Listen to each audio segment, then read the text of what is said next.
नमस्कार, मैं हूं निकिता और आप देख रहे हैं सत्य हिंदी।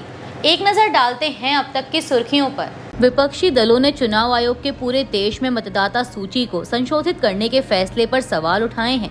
विपक्ष का कहना है कि जब सुप्रीम कोर्ट में इस मुद्दे पर सुनवाई चल रही है तो ऐसी जल्दबाजी क्यों की जा रही है।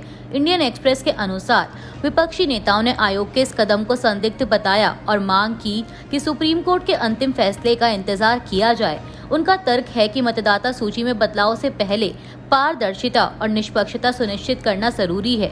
विपक्ष ने आयोग से पूछा है कि क्या इस कदम के पीछे कोई विशेष मंशा है और इसे अभी क्यों लागू किया जा रहा है। नेताओं ने यह भी कहा कि मतदाता सूची में किसी भी बदलाव से पहले सभी स्टेक होल्डर्स से चर्चा होनी चाहिए। वहीं निर्वाचन आयोग ने अभी तक इस मुद्दे पर कोई आधिकारिक बयान जारी नहीं किया है। आरजेडी नेता तेजस्वी यादव ने कहा कि चुनाव आयोग ने दावा किया है कि 80.11% मतदाताओं ने गणना प्रपत्र भर दिए हैं, लेकिन यह नहीं बताया गया कि इनमें से कितने प्रपत्र सत्यापित, स्वैच्छिक और वैध तरीके से भरे गए। फील्ड से लगातार यह सूचना मिल रही है कि बिना मतदाता की जानकारी और सहमति के बीएलओ द्वारा फर्जी अंगूठा या हस्ताक्षर लगाकर प्रपत्र अपलोड किए जा रहे हैं। आंकड़े मात्र अपलोडिंग को दर्शाते हैं, जबकि आयोग ने प्रामाणिकता, सहमति और वैधता की कोई गारंटी नहीं दी।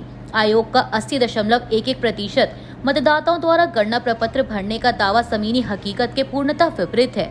तेजस्वी के मुताबिक चुनाव आयोग की प्रेस रिलीज में कहा गया है कि दस्तावेज बाद में भी दिए जा सकते हैं, लेकिन इस बारे में कोई स्पष्ट आदेश या एसओपी अब तक जारी नहीं किया गया। सुप्रीम कोर्ट द्वारा दस्तावेजों में लचीलापन लाने की सलाह के बावजूद निर्वाचन आयोग ने कोई औपचारिक संशोधित अधिसूचना जारी नहीं की है, जिससे फील्ड में बीएलओ और मतदाता दोनों भ्रमित हैं। यह भी स्पष्ट नहीं किया गया कि इन 4.66 करोड़ डिजिटाइज्ड फॉर्म में से कितनों की आधार या ईपीआईसी से वेरिफिकेशन हुआ है, यानी चुनाव आयोग फर्जी अपलोडिंग की संभावनाओं पर चुप्पी साधे हुए है। जम्मू कश्मीर में शहीद दिवस को लेकर विवाद जारी है। अब जम्मू कश्मीर के मुख्यमंत्री उमर अब्दुल्ला ने प्रशासन पर हाथापाई के आरोप लगाए हैं। साथ ही वो प्रशासन की तरफ से रोके जाने के बाद नक्शबंद साहब का दरवाजा फांदकर अंदर गए और फातिहा पढ़ी। उन्होंने पूरे घटनाक्रम का video social media platform x पर शेयर किया है। उन्होंने इसके साथ ही लिखा है कि 13 जुलाई 1931 के शहीदों की कब्रों पर श्रद्धांजलि अर्पित की और फातिहा पढ़ी। आज निर्वाचित सरकार ने मेरा रास्ता रोकने की कोशिश की और मुझे नौहट्टा चौक से पैदल चलने पर मजबूर किया। उन्होंने नक्शबंद साहब की दरगाह का दरवाजा बंद कर दिया और मुझे दीवार फांदने पर मजबूर किया। उन्होंने मुझे पकड़ने की कोशिश की, लेकिन आज मैं रुकने वाला नहीं था।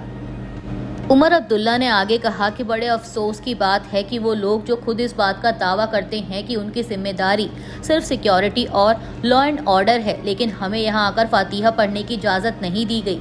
सभी को घरों में बंद रखा गया। यहाँ तक कि जब गेट खुलने शुरू हुए तो मैंने कंट्रोल रूम को बताया कि मैं यहाँ आना चाहता हूँ, तो मिनटों के अंदर मेरे गेट के बाहर बंकर लगा दिया। रात के 12 से 1 बजे तक उसको हटाया नहीं गया। आज मैंने इनको बताया ही नहीं, मैं बिना बताए गाड़ी में बैठा। इनकी बेशर्मी देखिए, आज भी हमें रोकने की कोशिश की। ये लोग वर्दी पहनकर कानून का इस तरह इस्तेमाल करें, ये बातें हमें समझ नहीं आती हैं। हमने इनकी कोशिशों को नाकाम किया, हमारे झंडे को फाड़ने की कोशिश की, लेकिन इनकी तमाम कोशिशें नाकाम रहीं। जम्मू कश्मीर के मुख्यमंत्री उमर अब्दुल्ला ने रविवार को शहीद दिवस के आसपास की घटनाओं की कवरेज के लिए स्थानीय मीडिया संस्थानों की आलोचना की और कहा कि इससे लोगों को कायरों और हिम्मत वालों में फर्क करने में मदद मिली है। मुख्यमंत्री ने एक्स पर लिखा कि हमारे स्थानीय अखबारों पर एक नज़र डालें। जम्मू और श्रीनगर अंग्रेजी और स्थानीय भाषाओं के, आप कायरों और हिम्मत वालों में फर्क कर पाएंगे। मुख्यमंत्री ने कहा कि स्थानीय मीडिया संस्थानों ने इस तथ्य को नज़रअंदाज कर दिया कि पूरी निर्वाचित सरकार और अधिकांश प्रतिनिधियों को नज़रबंद कर दिया गया था। कायरों ने इस तथ्य को पूरी तरह से दबा दिया। कुछ हिम्मत वाले अखबारों ने इसे पहले पन्ने पर छापा है। उन बिकाऊ लोगों पर शर्म आती है जिन्होंने इस खबर को दबा दिया। उमर अब्दुल्ला ने पुराने शहर में नौहट्टा के पास शहीदों के कब्रिस्तान का दौरा किया। आपको बता दें कि भाजपा को छोड़कर सभी प्रमुख दलों के नेताओं ने रविवार को दावा किया कि उपराज्यपाल प्रशासन ने उन्हें 1931 में महाराजा हरि सिंह की सेना की गोलियों से शहीद हुए 22 लोगों को श्रद्धांजलि देने से रोकने के लिए नज़रबंद कर दिया था। यमन के नागरिक तलाल अब्दो महदी की हत्या के आरोप में मौत की सजा का सामना कर रही निमिषा प्रिया के मामले में केरल के मुख्यमंत्री पिनराई विजयन ने प्रधानमंत्री नरेंद्र मोदी को पत्र लिखा है। पिनराई विजयन ने प्रधानमंत्री मोदी को पत्र लिखकर निमिषा प्रिया की रिहाई के लिए तुरंत हस्तक्षेप करने की मांग की है। मुख्यमंत्री विजयन ने सोशल मीडिया प्लेटफॉर्म एक्स पर लिखा कि केरल सरकार उन सभी लोगों के साथ मजबूती से खड़ी है जो निमिषा प्रिया की रिहाई और सुरक्षित वापसी सुनिश्चित करने के लिए प्रयासरत हैं। निमिषा प्रिया को यमन में बचाने की एक और उम्मीद खत्म होती नजर आ रही है। दरअसल सोमवार को सरकार ने सुप्रीम कोर्ट से कहा है कि वह इस मामले में ज्यादा कुछ नहीं कर सकते।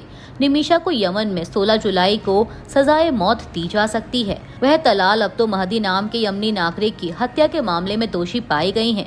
मीडिया रिपोर्ट्स के अनुसार सरकार ने कहा कि यह बहुत ही दुर्भाग्यपूर्ण है, लेकिन एक सीमा है जहां तक हम जा सकते हैं।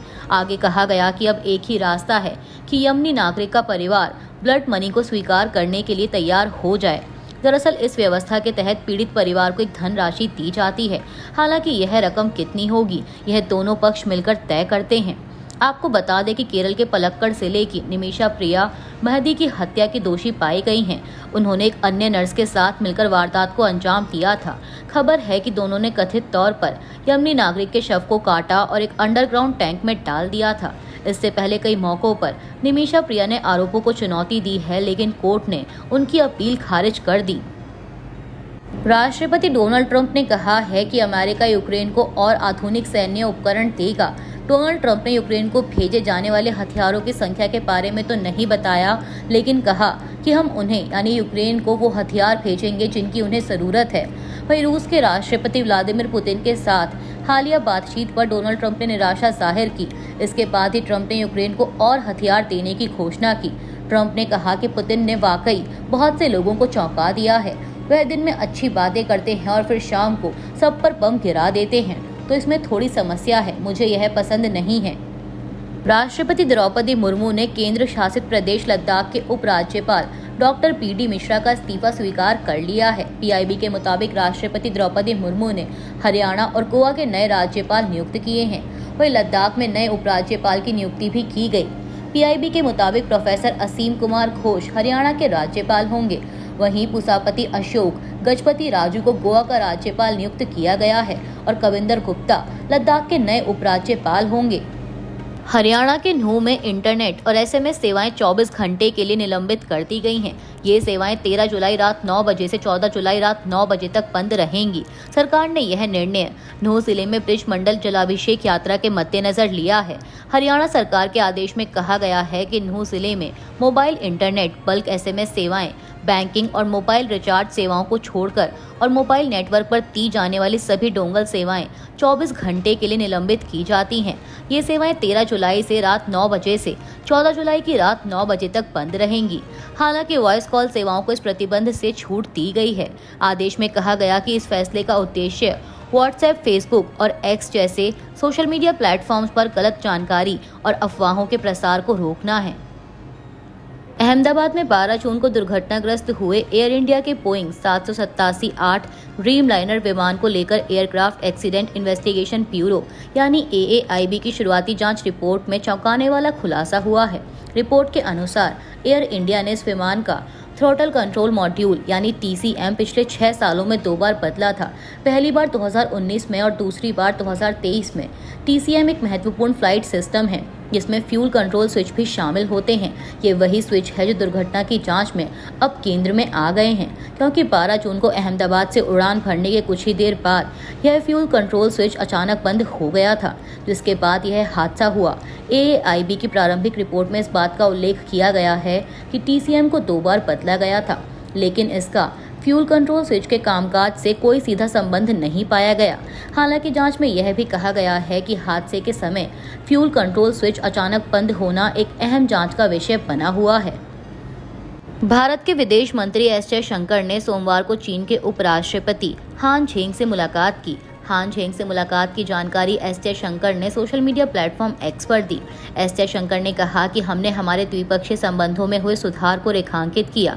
दोनों नेताओं ने विश्वास जताया कि मेरी यात्रा के दौरान होने वाली बातचीत इस सकारात्मक दिशा को बनाए रखेगी।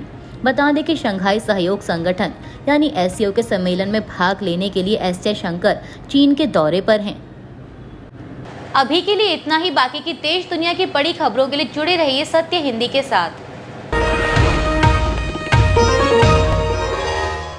Copyright disclaimer under Section 107 of the Copyright Act 1976. Allowance is made for fair use for purposes such as criticism, comment, news reporting, scholarship, and research. Fair use is a use permitted by copyright statute that might otherwise be infringing.